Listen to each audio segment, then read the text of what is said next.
सुप्रभात बच्चों। जैसा कि आप जानते हैं कि आपके हिंदी विषय की पुनरावृत्ति शुरू हो गई है। इसके अंतर्गत क्रिया की पुनरावृत्ति हो गई है। लेखन खंड में भी निबंध लेखन, संवाद लेखन, पत्र लेखन इत्यादि की भी रिवीजन शीट आप सबको उपलब्ध करा दी गई है।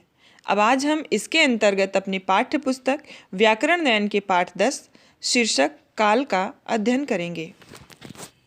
सबसे पहले हम जान लेते हैं कि काल किसे कहते हैं। क्रिया के जिस रूप से उसके होने के समय का पता चले उसे काल कहते हैं। काल के 3 भेद होते हैं: वर्तमान काल, भूतकाल, भविष्यत काल। वर्तमान काल प्रेजेंट टेंस, क्रिया के जिस रूप से यह पता चले कि काम अभी हो रहा है उसे वर्तमान काल कहते हैं। जैसे आरुषि पढ़ रही है, राजन फुटबॉल खेल रहा है, मयंक खाना खाता है।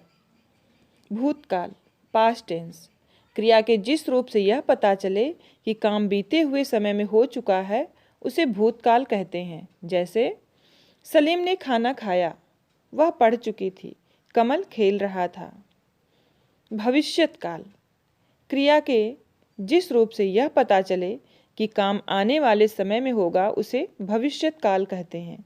जैसे मैं कल बाजार जाऊंगा, आज वर्षा होगी, नेहा गीत सुनाएगी।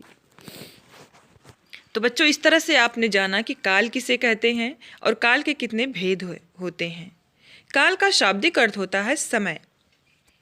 एक बार हम इसको फिर से दोहरा लेते हैं और फिर इस पर हम वर्कशीट को हल करेंगे।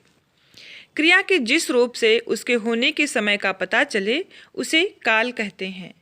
काल के 3 भेद हैं: वर्तमान काल, भूतकाल, भविष्यत काल। क्रिया के जिस रूप से यह पता चले कि काम अभी हो रहा है उसे वर्तमान काल कहते हैं।